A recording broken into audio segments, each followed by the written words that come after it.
Thank you for joining us and welcome to Marriage Gone Divorce. We'll be starting in just a few, so get your favorite drink, your snacks, and by all means, subscribe, share, and like. See you in a few. I wanna run like I'm 18, but when I start up, I'm making my colors fading a little bit. I feel tired more than I ever did. I keep trying to find what I left behind. Well, welcome and thank you for joining to Marriage Gone Divorce. Listen, we've had some technical difficulties tonight, unusual technical difficulties, but we're here. And when I want to say thank you for being here. And as we get started, we're a little late, but we're going to still have an awesome show. We're going to take our intentional breaths and we're going to get jump right in. This is our last show for the evening. And we want to say thank you for joining with us. And like I said, I know you guys are in the holiday season, and I know y'all are doing what you do, getting ready for Christmas and the end of the year. So with that said, let's pause and take a couple of intentional breaths. The first one, hold.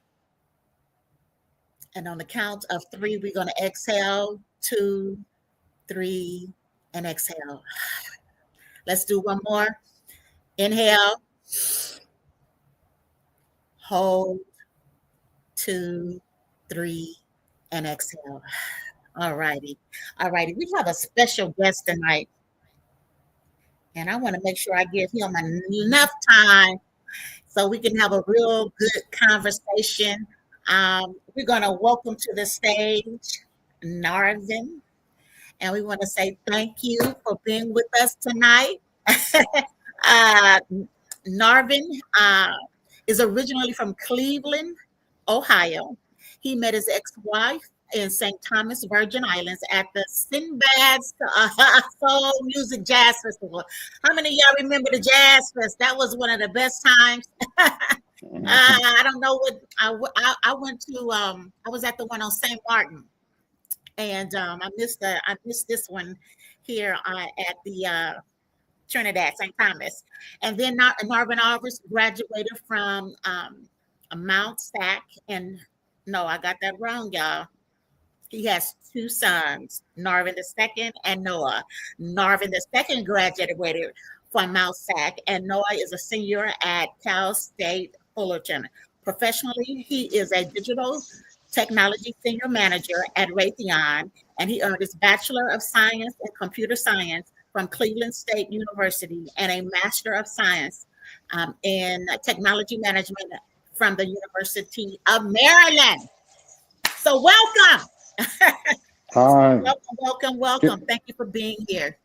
How you doing tonight? I'm good. Just trying to get into the holiday season. Yeah. You know, we're going to jump right in. We usually, so you are our first man that we have interviewed. We've had nothing but women on the platform. Oh, that's the problem right there. That's a problem. That's a big problem. They've been in the audience, but they have not been here for interview. They've been a little shy to come up for the interview. But let me ask you this. We like to start off with this question. How did you get from this is it, married, I'm in love, this is for life, to please, no, I can't do it no more? Well, I mean, I don't know. I didn't do it. My ex-wife did it. It was something that she needed to do. I just felt as though it was something that she needed to do for her life and her family. So, that was one of the issues that we had. I think that, and it wasn't really talked about enough, but I think that a lot of it had to do with, me being able to provide, a home, a house for her and my sons and her family. Kind of had an issue with that she wasn't helping them. And I think that was already kind of lined up before we actually got married. So I think that was the real issue. And she decided that was something that she wanted to do. She came to me and said that she wanted a divorce. I mean, I was willing to work. I was willing to go to counseling or whatever. I was, 50 something, and I wasn't necessarily interested in getting divorced. What's going to be, what's out there? I mean, there's a lot of really great women that are out there, but I mean, I didn't feel as though it was something that I really wanted to do at the time. And I was willing to, go to counseling or whatever, but that was something that she had to have. So I just let her go, basically. I mean, I got a lawyer and all that other kind of stuff. I lawyered up and made certain that I protected the assets that I had and, protect my kids. But that was the main reason why I got a lawyer. I didn't think it was something that I wanted to do at that time. Mm-hmm, mm-hmm. So how long were you married? I don't remember. I know 2004, and we got divorced in 2019. 15 years. 15 years. Okay. Okay. And you mentioned that it wasn't something that was discussed um, on the front end in terms of what her desires were.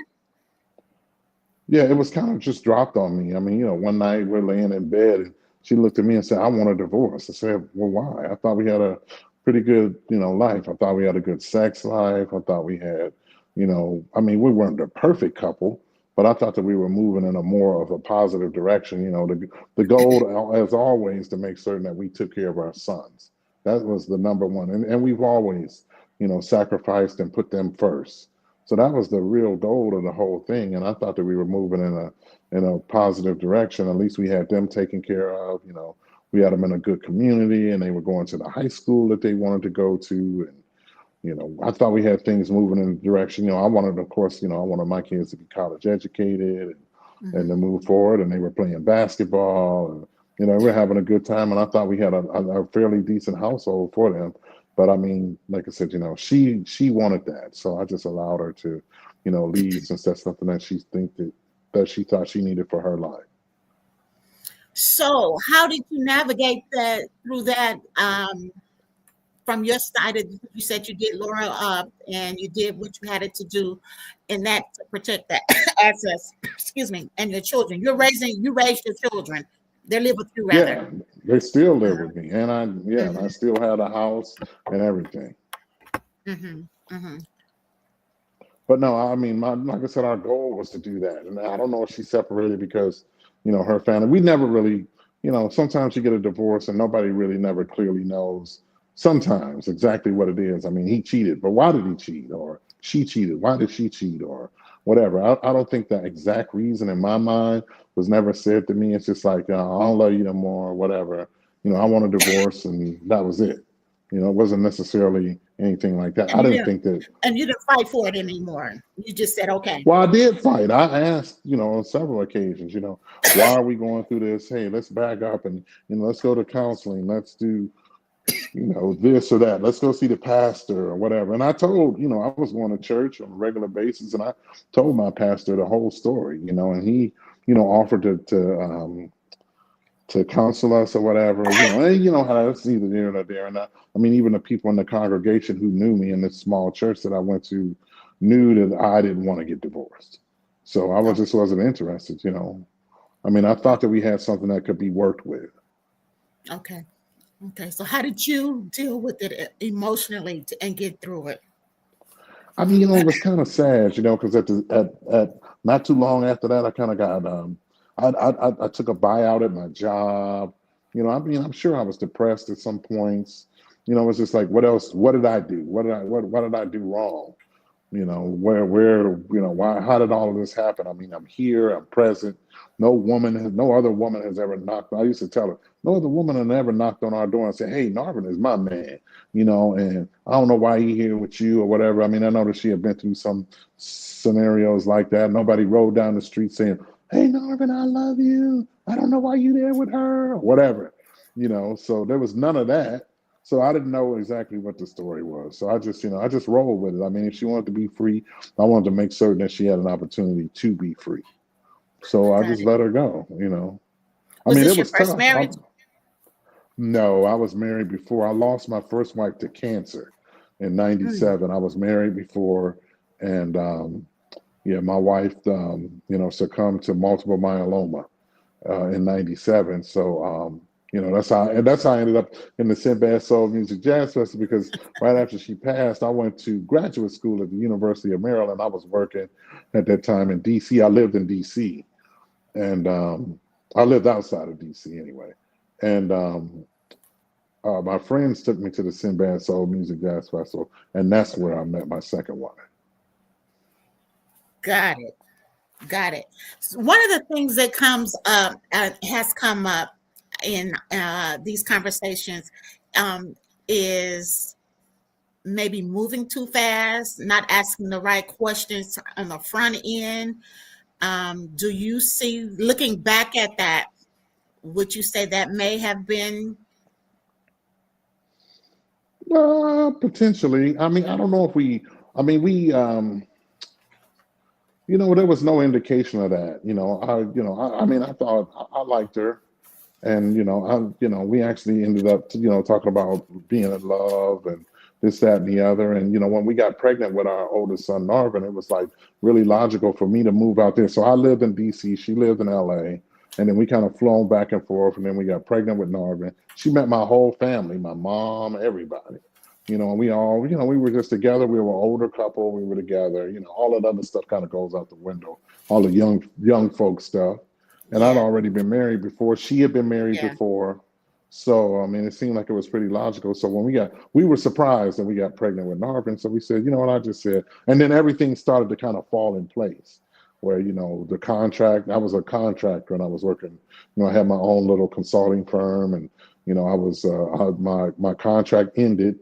Then she was pregnant with Narvin.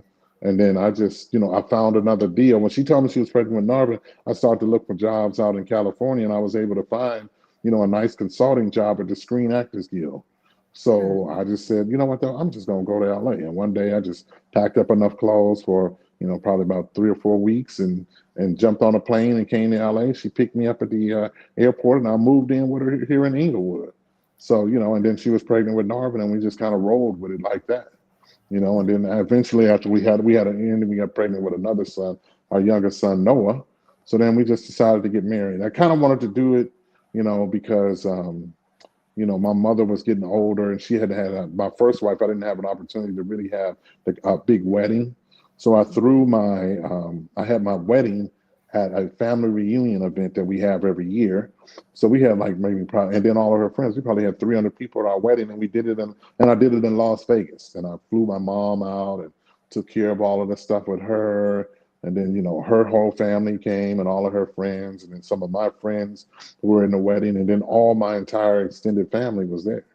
So I thought, a wedding at a family reunion was something that's what family reunions are, or families are. They're a series of weddings. So I thought that was a good place to have it, and it was. It turned out to be a really good event. Froze for you. You're not frozen on my side. Yeah, there you go. Okay. Mm-hmm.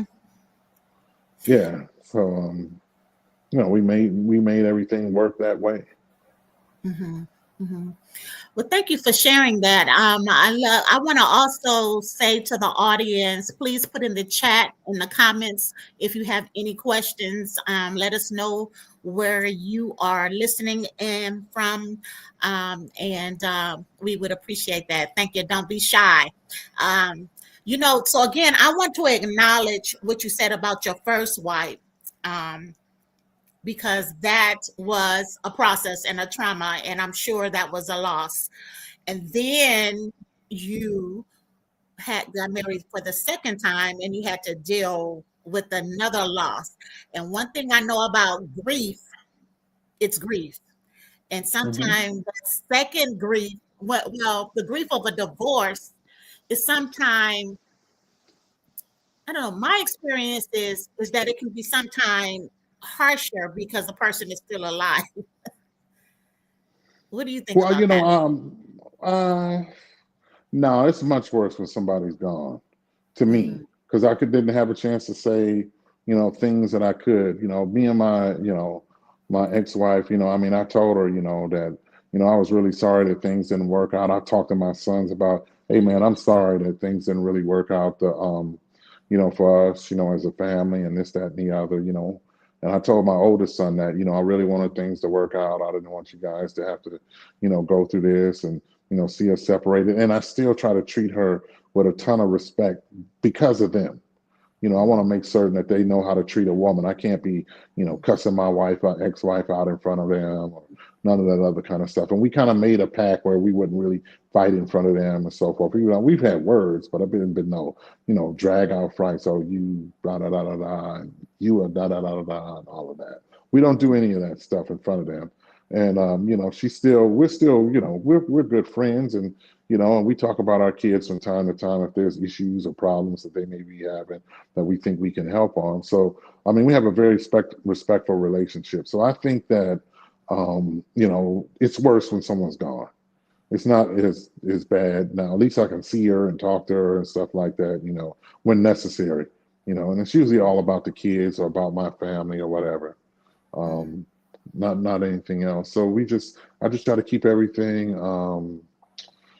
respectful and so forth. I mean, my one of my aunts that we knew, a couple of my aunts that have passed away, she's gone to their services. One of my cousins just passed away, and she knew her, and we would go over, my cousin's house here in Pasadena, California, and for Thanksgiving, she's going to her service. She wants to go there. So she's been very respectful. We've been respectful of each other's families and so forth. So, yeah, I don't want to, I got to teach my sons, to be respectful, regardless of the fact that it's somebody that, that our family didn't work out or whatever. I still have to be respectful. So I treat her with as much as respect as possible. And she doesn't really dip or dabble in mine. Yeah, I appreciate that. That has not always been the case with those that we have brought on the platform in the interview. So what would you say, if anything? Because I would agree with you. It's important to be respectful, especially when children and you have children involved. Well, regardless, this is a decision that she made. So you got to kind of be, self. I think I can be bad, and I can be just like any other human. I'm not perfect. But I would, I try to be self-aware as much as I possibly can. So you have to think about you and the things that, you may be lacking in a relationship. And I'm not going to say I'm perfect. I don't think I don't think I'm bad, but I'm sure I have my imperfections when it comes to people that I'm in relationships with. But the goal of the whole thing was to make certain that I do the best I can to be as much of a good example for my sons as I possibly can. And you got to do that, to me, with sons, and I think moms need to do that with daughters, or whatever. Even if you're in a family, you got to teach respect some way, and the best way to teach it is to show them, and that's how the relationship that their mother and me have together. I love it. I love that. So, how have you navigated through the grief? I just dealt with myself. There was always somebody around. Even though, I always said, oh man, I'm in my 50s, I don't really want to get divorced and this, that, and the other. I have plenty of friends.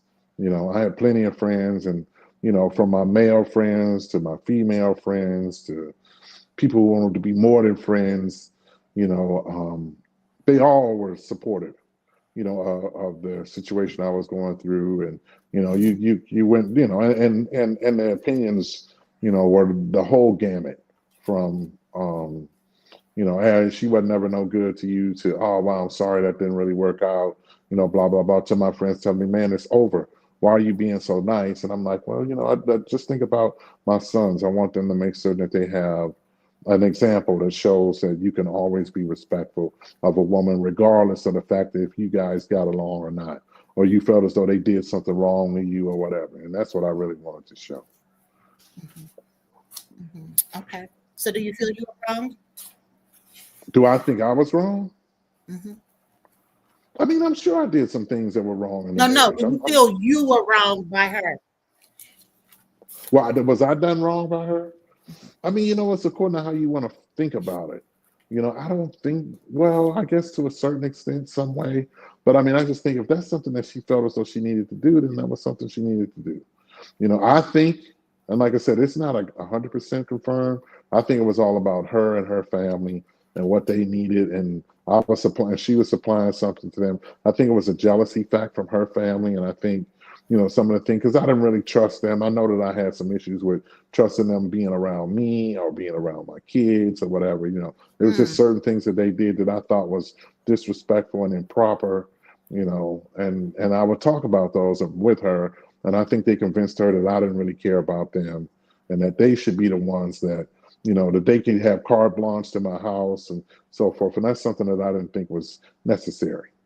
So, several of them lived with us. It's just all kind of stuff like that. And then I just felt as though they were disrespectful to my home. So that was mhm, one thing that I expressed to her.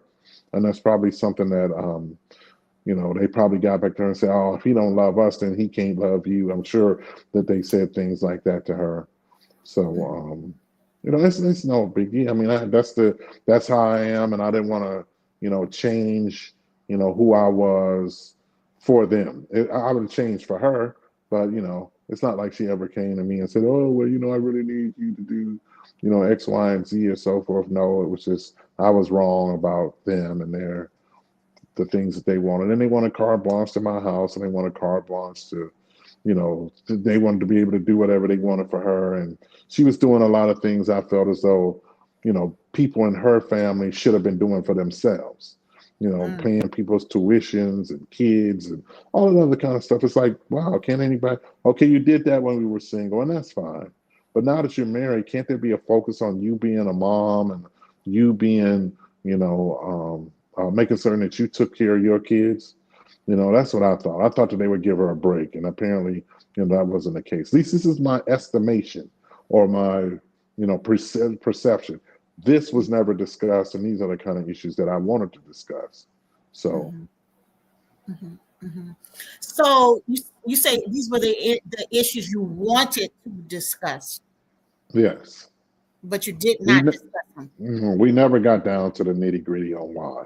We never got into those issues because I think that they convinced her that they were right, I was wrong, and that we should do everything we can to make certain that they're happy instead of us working on our relationship, which I thought is something that we needed to do. What would you share with young men that are in the position of getting married right now, and they're in love, hmm and what would you say to them? I think there's a couple of things. I think number one, to try to be, and I just talked about that a minute ago, self-aware. Who are you? What do you need? What's going to make you happy? What do you really need? And to try to figure out what that is. And it changes from time to time. Who are you? And then number two, just remain respectful. Find somebody that's going to be respectful of you, your goals, the things that you need in order to, have a happy home. What are the things that you really need? Those first and foremost, or what do you really need out of the relationship? And try to find somebody who's going to talk to you and really communicate with you and really tell you their feelings. They should be able to tell you everything from your poop stinks all the way to, hey, I don't like that shirt that you have on, and just go with it, and you can still be yourself, but still be respectful of the decisions that you make, and then Mhm, be able to talk about relationships and that sort of thing directly. I mean, that's kind of difficult, but those are the things that I think that you got to do. You got to be self-aware, and you got to be able to find somebody you can communicate with, and you got to be able to find somebody that you're in a rhythm of. I call it a love language. Not that I'm a person who's great in it, but what's the love language? You walk into a room and you see a girl, and what is it? What's your love language?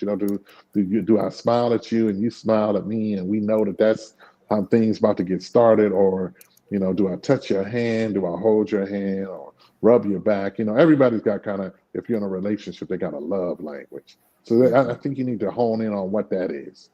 What's mhm, the things that make you happy? Is it eating out? Is it going to the theater? Is it going to the movies? I mean, everybody's got something that they do. Is it like going to the football game? I mean, I've had girlfriends that love football more than I do, or love basketball, want to go to all the games and stuff. What is it? What do you guys love to mhm, do together? And finding those common things, so that you guys can have a really full relationship. I mean, should they be your best friend? I mean, maybe, maybe not. They definitely should be somebody that you're talking to though on a regular basis. and that you know, can exchange ideas with or stuff like that, and be able to talk to, you know, be able to run ideas from it. You should probably have a common goals, some financial goals and stuff like that. You know, you don't want anybody who's codependent, and you don't want to be codependent. You know, just, you know, being a man, doing some of the man things, even though I think that that has changed as we, you know, as time has gone on. Now, you know, being with somebody, I think, you know, equal yoke, as the Bible talks about, I think that's a big thing too.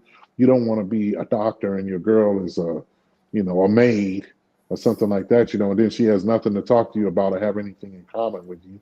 But I think some sort of equal yokeness, um, you know, I mean, those are the things that I share with my sons, you know, because they're getting up there. They're like in their, my youngest son is 21, so getting them going. They have girlfriends and stuff. My youngest really is in a serious relationship to me, and then my oldest not necessarily. But I mean, those are some of the things that I share with them. I do like combinations. Are they really a good combination for you? You know, is that somebody when you walk in a room, you know, she walks up to you and makes you feel good, and you guys are standing together and you talking, and each one of you, you know, you have a lot of good things to say together, and so forth. You know, those are other things. You know, is it a blend? Is it, you know, love language, blend, knowing who you are, understanding what she needs in a relationship, making sure that she's stable. And the one, and you hear this a lot, and I agree with this. Um, you know, you can't make somebody happy. They got to be happy with themselves.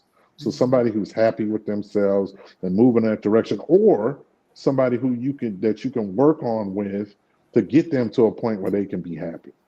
You know, but she understands, you know, or he understands and respects you, and understand that you guys are working to make her happy, to get her to the same her financial goals, or her real estate goals, or whatever it is, her just feeling equally yoked in a relationship. So I always talk about 50-50. I mean, shoot, in California, everything's 50-50. So why don't we just start off with being 50-50, you know, and you guys are a combination, a good combination. So you sound really solid. Part of it is because you're mature. You were not kids here. So that Well, I mean, I had to learn those things along the way. Those are the okay. things that I choose. Now, those are the things that I talk about.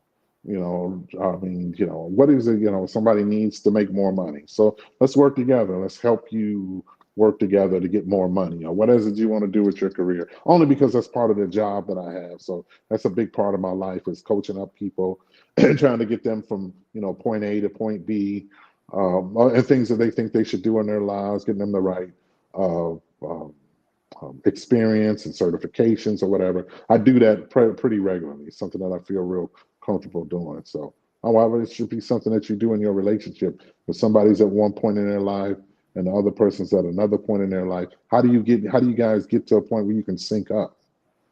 Would you marry again?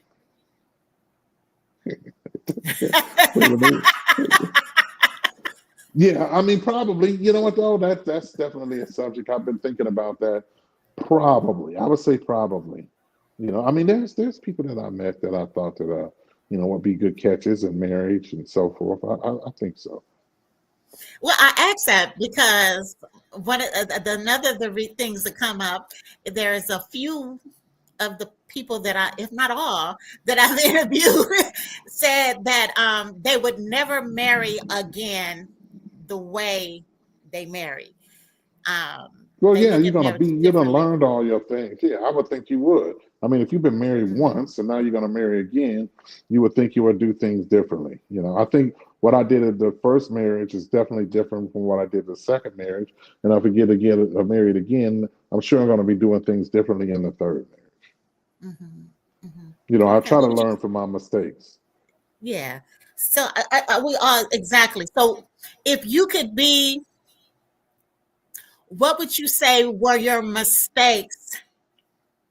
That's what I'm trying to get to. I think really hearing, being able to, I say, if I had looked at certain things differently, could they have? Well, you never know because you didn't. But would you have learned about yourself? If I had looked at this, I've paid attention to this.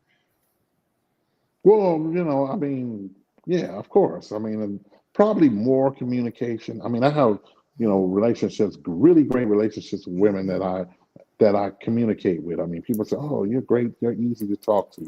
Probably a lot more of that. A lot of it is surrounding, issues that, that they have that I've had experience with or whatever. I mean, I can talk to them. A lot of people, want life partners. I think that's another one that I probably left out. Being a good life partner. What can I bring to you? What can I do to make your life better and easier? People want to do life with people now. Those are the kind of women that I've met. I want to do life with you. It'd be good if we just did life and, we can bounce ideas off of each other. We can, try to do this or do that or whatever those goals may be. So, yeah, a lot more of that, a lot more of, kind of, making certain that we can, that we can coexist and just, being good friends. What is it that we like to do together? I think those are the things that I probably will work on a little more, and then, just trying to have a good relationship and some fun, find that love language. I think that's probably It's the really biggest thing important. for me right now. Yeah, Yeah. it's really important. So I what would you smile tell at your you. younger self? Ooh, man, I probably would save way more money. I probably would have way more fun. I probably would, probably get more education. I probably would have got my PhD by now. I probably would probably be more calm, less emotional. I mean, less emotional decisions, that sort of thing. I mean, I think Like some of that. those are some of the That's good. mistakes that I probably made. When is your birthday? We might have to, you don't have to give me the year, but what is Oh your no, sign? Pisces. Pisces. Okay, you are a water sign. Okay. hmm Why? What Okay. is yours? Cancer. Uh-oh. You said you just went, the screen went black. We said cancer and the screen went black. Can you hear me? He probably had a call coming. Let's see. We're gonna give him a chance to come up. Don't forget to subscribe, like, share, put your questions in the chat. Have you noticed, heard anything that has ignited a question? Um, Go ahead and put it in the chat. Don't forget that this has been a dynamic conversation. And to hear a man that is um, a difference. It is still a black screen. I do not know what happened. It was good too. Uh let's see. Let me try to text him and see what's going on.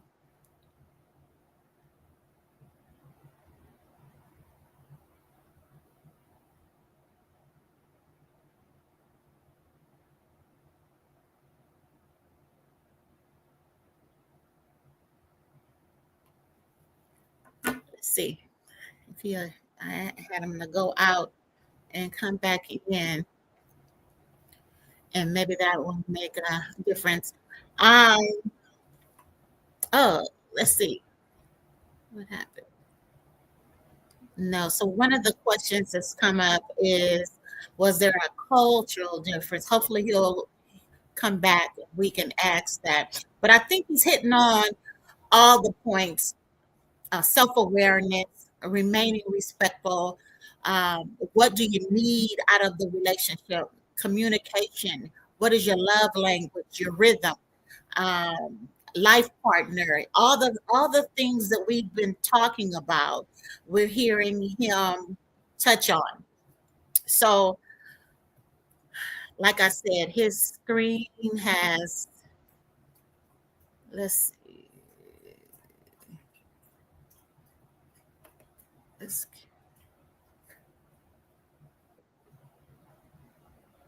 oh, there he is.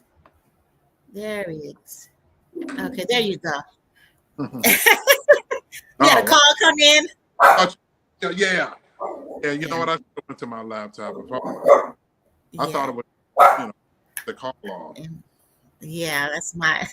We had a question come in while you were away. The Okay. question is, was there a cultural difference between you and your wife? I don't think so. We were black. I'm black. She was black. I mean, it wasn't. I don't think it was necessarily a cultural difference. I mean, Well, I we guess both. because the intro I said Trinidad. You No, didn't say she was Trinidadian matter or of fact, St. we Thomas. yeah, Yeah. we were both from Ohio. So she Oh, was born in Cincinnati. I was born in Cleveland. I mean, no, that's that. No, that had nothing to do that's with it. just where you met her at. Got it. Yeah, I didn't met her there. She's not a Caribbean. Islands in the Caribbean. Okay. Okay. All right. Well, we left off saying what did we leave off saying? What would you tell your younger self? I think that was it. And I Yeah, think you covered that. Yeah. you can You go had to something the. you want to say? Let's go to the next question, I guess. Okay. Yeah. And the next question is if I could change anything right now, it would be you completed. About me? Mm-hmm. Oh, if I could change anything right now, I'd probably change a whole lot of things. You know, probably, spend a lot more time being physically fit. I would think that would be number one. I'll probably spend a lot more time, on my career, probably learn, be a better corporate citizen, instead of being, black man trying to be in corporate America. I didn't really, I felt as though I made a bunch of mistakes, because of who I was, from a cultural standpoint. Probably save a lot more money. I don't know. I mean, otherwise, I've been fairly happy with who I was, decisions made, and where I've been. Mm-hmm. I think it clicked. I know what happened. You asked me what was my sign. I said Cancer, and it went black. No. Yeah, I was married to 2 cancers. My mom was a. Oh, get out of here! Yep, I was married to 2 cancers. I know all about. I know all about y'all. No, you don't know about me. Matter of fact, there was a woman that I met one time, and we were, we're kind of getting a little cozy. And I said, "Wait a minute, you seem really familiar. You must be a Cancer." She said, "Yep, July 15th." I said, "Oh God, I got to go." You got to married to 2 cancers, and she said the same thing you did. Oh no, it won't be an issue. Okay, y'all moody. I'm gonna say, well, we do have. I don't know about well. I already know. I already spent my time. I don't know if it's moody or if it's. Well, I guess it's moody. Already know. Yeah, we're moody. We're emotional being. We're emotional. We're very empathetic, empath, and I've learned to communicate. We make a lot of assumptions that you're supposed to know what it is, what I want, or who I am. Now you see the things that I was talking about, and what did I say? Yeah. See, I've been married to 2 of y'all already. Yeah, that's not, and it's not good. I've learned that you can't do that. You really have to communicate. But you got it. That's growing and becoming aware and getting in relationships and being in relationships that remind you that you should have spoke up. Yeah. Or at least communicate. Or at the very least, communicate. Very least. Narvin, I want to say thank you for taking time out and sharing from a male perspective what happened, what things look like. You came from a very solid, self-aware space. It sounds like. My mom did a great job. She did. Self-aware, a Cancer. Yeah. Yeah. I'm raising my son, and people say the same thing about him. He's very y'all solid. Y'all are solid women, very solid, very family, very protective, very, definitely. Oh yeah, I know all about y'all. Like I said, my mom helped raise me. I just had that somebody said, that, what did you learn from growing up in a single, parent home? Did it teach you how to treat women? Because you seem like you know how to treat women. And I say, yeah, for the most part. But I mean, I get emotional, and there's things that happen that I don't like, and I may not discuss those fully. I expect people to be able to figure out things one way or another, at least remain respectful. So there's stuff out there that I missed. I'm sure that I missed. So. Well, we all have. That's all a part of life. That's all a part of growing. We have missed things, and this podcast is about the intention is not just to talk about the negative aspects, but to talk about the growth and to leave some information for others that might be looking at getting married, and those in the throes of divorce, and those that are after the divorce. So I think we hit on all those, and I want to say thank you. I want to say thank you for coming in and sharing. You got to bring some more. You got to share some more men with me for our next season when we start, and have them come on and talk and share. I think you should have a panel of men. Yeah, not like 3 or 4. If you need Yes. some help, I can get 3 or 4 of my friends, and we can come back, divorce, and then get a panel of men, and then you guys can have at it. I like that. That's good, because we have done that with the women. So a panel would be good. Yes, and then have both the men and the women together. Yeah. Yes. That'll be real good. Real good. So, Mhm. we Yeah. need that one. Yeah. But a man and a Yes. talking about marriage and divorce, woo-wee, and extend the time. You're going to need some time. They're gonna need some time. That'll be good. That'll be a good dialogue. But that's what we want to do.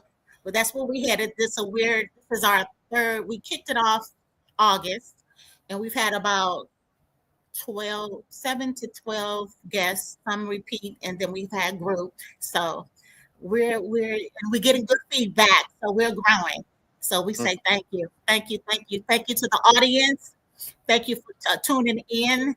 Don't forget to subscribe, like, share. You have any final words you want to share? No, just, like I said, I still think that overall people believe in marriage, and do what you can and try to make it work. Just try to start communicating, keep opening up, keep the lines of communication open. Don't go into a shell just because somebody did something that you don't like. Just open up, and maybe you can find your way. I still believe in marriage, and I still think that people should try to make it work. And it's just going to take some work. It's not going to be easy sometimes.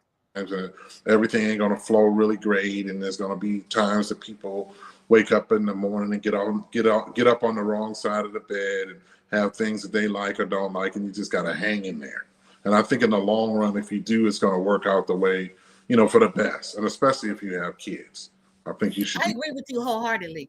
The only time I think things don't work out is the communication, abuse. Yeah, gotta go. Yeah. You can be in a relationship that's mentally or physically abusive. If you feel that way, then you need to be talking to them even more, especially mentally. Physically is automatic go. Somebody knock you upside the head, it's time to go. Fight you, fight. Yeah, period. There's nothing to that. Mentally, you need to be talking to them about why. Why do I feel this way? Why do you feel as though you need to mentally? It's more about it's. And everybody tells you that if you read all the psychological books and stuff, communication is the key, and it is. I think that's just, you got to start talking. You can't let it in, because some way or form you've communicated enough to a point where you're getting married, then there's something else that's going on. You just got to make all of that stuff work somehow. I think make it work if you can. If you can, I agree with you. I think that sometimes we move quick based on our feeling, and we don't ask no question on the front end, and then we find out what in the whole world is this person I'm sleeping with. Yeah. You got to communicate and keep talking and keep trying to figure and try to be open and honest as you possibly can with you and with yourself and with your partner. both. Yeah, absolutely. Well, again, thank you. Happy holidays to you. Many Yeah, blessings. yeah. And enjoy yourself. And we gonna see you next year. Okay, well, just let me know. Okay? You Yes. take care. Nice All right. meeting. Thank you. Bye Happy bye. holidays. Bye. Thank you. So, ladies and gentlemen, I want to say thank you for being a part of our audience tonight. That was a dynamic conversation. We had a little bit of technical difficulties, but we got through it. And I want to say thank you. We've had an awesome season. We've talked about, how we get into the space of divorce. There's been a multitude of reason and common reasons. There's been a common thread, and it's the common thread has been the communication, authentic communication, and that's be it on the front end, not paying attention to red flags, uh, differences that we may have, how we get raised, family expectations, all of that. All of that plays a role. And so, as you are considering marriage, if you're considering divorce, if you're in divorce, I highly recommend counseling, unbiased counseling before you make a move. With that said, happy holidays. Again, thank you. Next week on the 24th, we will be having, it's not under the Marriage Gone Divorce, it is Iris Inspires TV. We're hosting a 24-hour marathon for those who are experiencing grief, loss, caregivers that are unable to get off. And when we say grief, that may be first time at holidays without your loved ones. It could be, second, third, fourth, 15th. We will be here for you on the 24th, starting at 9 p.m. Pacific Standard Time, which is 12 midnight Eastern Standard Time, until 12 midnight on the 25th Pacific Standard Time. So make sure that you like, subscribe, share, get the word out. The Marriage Gone Divorce and Iris TV, Iris Inspires TV is here for you. Okay, so thank you, and we will see you next time. Thank you for the good vibes and for joining in the conversation tonight on Marriage Gone Divorce. Make sure you like, share, subscribe, and we'll see you next time.